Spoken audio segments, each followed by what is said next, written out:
The Trump administration is getting ready for its first Independence Day celebration in the White House. The focus will be on honoring veterans and military families. Trump is also preparing for the G20 summit. He leaves tomorrow, making a stop in Poland on his way to the critical meeting with world leaders. And the president will have come face to face with Vladimir Putin. The question this morning, will he confront the Russian leader over that country's interference in the U.S. election? ABC's David Curley is at the White House for us this morning with more on that. David, good morning to you.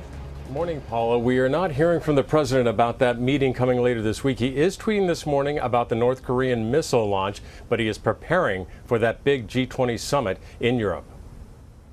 This morning, ahead of his big meeting, the president has been dialing for diplomacy, calling nearly 10 world leaders. But it is his first face-to-face with Vladimir Putin, the man accused of meddling in the U.S. elections, that will get attention. Two men who during the campaign spoke glowingly of each other. Putin, he said Donald Trump is a genius. Putin praising Trump,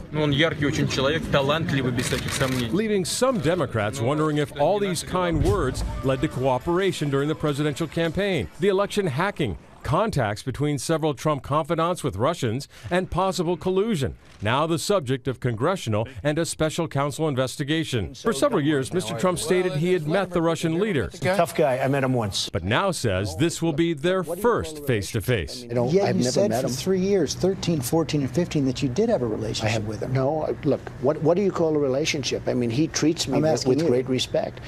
I have no relationship with Putin.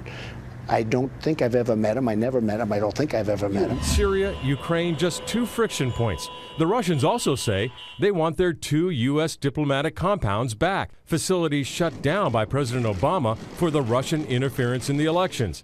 The Trump White House won't say if the elections will be part of the discussion with Putin. This is very important for us to make a statement that Russia does not meddle, not just in our elections, here and the future, but in our allies. The Russians are now telling us this morning the two men will be meeting on the 7th, Friday, in Hamburg, Germany. We do not have an agenda, guys, as to exactly what they will be discussing during their pull-aside meeting. David Curley at the White House, thank you.